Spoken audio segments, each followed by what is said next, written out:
C.A. Cornell is a Chilean-Canadian author who has published over 30 original pieces of short fiction in magazines like Lightspeed and Apex, and in more than 20 anthologies, including Year's Best Canadian Fantasy and Science Fiction, which also listed her novella Lost Cargo as one of the best of 2022. Take it away. Okay, I'm going to be reading from the first chapter of Lost Cargo, the scenes where my characters have suddenly awakened from stasis en route to a colony world, and things aren't quite what they were told to expect. So this is from the point of view of my main character, Parker.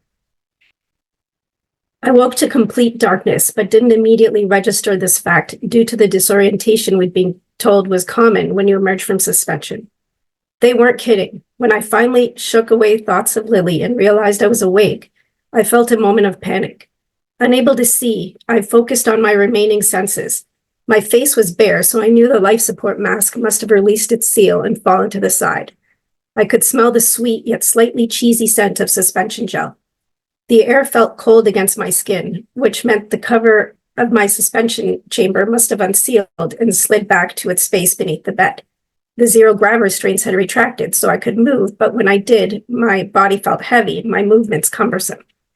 Still, gravity could only mean one thing. We landed. Without warning, bright light filled the pod interior, 1,000 daggers driven into my eyes. I raised an arm reflexively to shield them.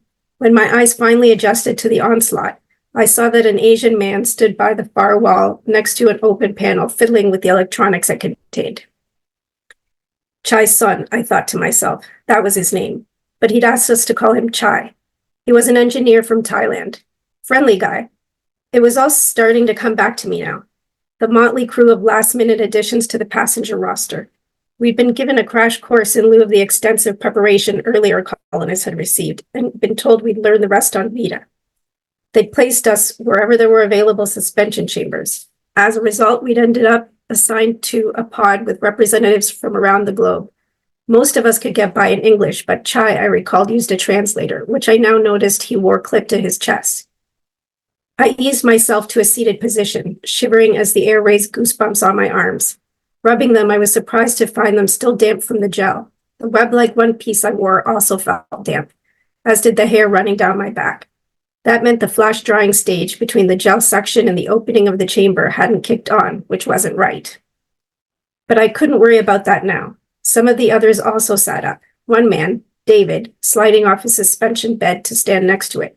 He remained there, taking a moment to find his balance. What happened? I asked no one in particular. Why were the lights off? Where's the AI? I was still a little foggy and could tell the others were too, but I remembered this wasn't how we were supposed to emerge from suspension. There should have been soft lighting, soothing music, and an AI, Lennox, to guide us back to the waking world, and we should have been dry. Chai spoke, the translator repeating his words in English for my benefit. I'm not sure. I'm attempting to bring Lennox online. It should be able to tell us what went wrong. But we're here, though, said David. We made it to Vita. He moved toward the door, leaning against his chamber as he went. What the? As he looked down, I saw what had caught his attention. The floor of the pod was at a slant, making it harder for him to walk, his balance not yet what it should be. He all but fell into the door as he reached it. I remembered they'd explained to us that the spherical pod was designed to right itself on landing, so no matter how it made ground, the floor would be stable. This was another thing that hadn't gone according to plan. I eased myself off my own bed and stood as David had, waiting for my balance to adjust to this new gravity. Slowly, I lowered myself to the storage compartment beneath the base that held my personal belongings. I rummaged through the items until my hand came to rest on the metal cylinder that held Lily's ashes, along with the small capsule I'd managed to smuggle aboard. Satisfied that they were where they should be, I shut the compartment and stood once more. David grabbed the door handle and pulled it toward the unlocked position, but it didn't open. He pulled the handle back to lock and tried again, still nothing. With a groan, he threw his weight into the door, but it wasn't budging. Well, this is just great. A man with intricate tattoos on his exposed skin cleared his throat before speaking in a Kiwi accent.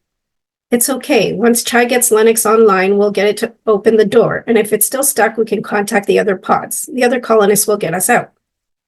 My flawless memory was returning in full force now. As he spoke, it brought up the image of a name tag. Hello, my name is Kauri Parada. I remembered him, an adventure guide and environmentalist. He was with the Colonization Project, a member of the Astrolife group the courts had assigned to partner with Terra Colonial following the backlash over their unethical practices under the former CEO. People like Kari had joined the project to ensure the terraforming and subsequent colonization of Vita were done right, and to ensure people would still sign up for the project, despite Terra Colonial's tarnished reputation. A shrill scream filled the pod, and I startled at the sound. Far louder in this enclosed space than it would otherwise have been. It was the young Cuban woman, Natalie. She jumped down from her bed and lunged for the chamber next to hers.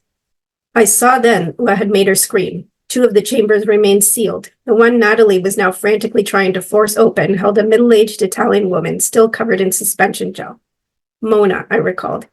The other held something no longer recognizable as a human being, but I knew it had once been her husband, Giorgio. Help me, Natalie yelled. We have to get her out. I looked to my left, my eyes meeting Kara's. He held my gaze for a second, then calmly got off his bed and made his way over to Natalie. He grabbed her shoulders and turned her to face him, then said something I couldn't catch, but I didn't need to hear him to know it was already too late to help Mona or her husband. Across from me, Gerda, a Norwegian woman, let out a sob, then resumed quietly crying, tears streaming down her cheeks, her hand occasionally wiping them away. Her eyes were locked on the sealed chambers, and I could tell from her expression that she'd drawn the same conclusion I had. There had obviously been a problem with the gel suction and flash dry sequence in all our chambers, but in Mona's, the gel hadn't suctioned out at all, nor had her chamber opened, but the mask had unsealed, and she'd suffocated in minutes. I only hoped she'd still been unconscious when it happened. Giorgio's chamber told a different and far more gruesome story. In his case, the gel had been suctioned out, but prior to landing. Landing was maybe too gentle a word, as the pods had been designed to essentially drop in free fall from space. Airbags and suspension gel ensured the occupants wouldn't feel a thing. It was likely the airbags had also failed to deploy the way they were meant to, and without the gel, there had been nothing to absorb the impact for Giorgio when the pod hit the ground. At least his death would have been quick. It wasn't right, I thought, that they should die and I should live, me who had nothing and no one to live for. I wanted to cry for them, but the tears didn't come. It seemed I'd spent the last of my tears on Lily. And if you want the rest of the story, I am doing a giveaway for this book, so you can sign up for a chance to win an EPUB of Lost Cargo. Thank you.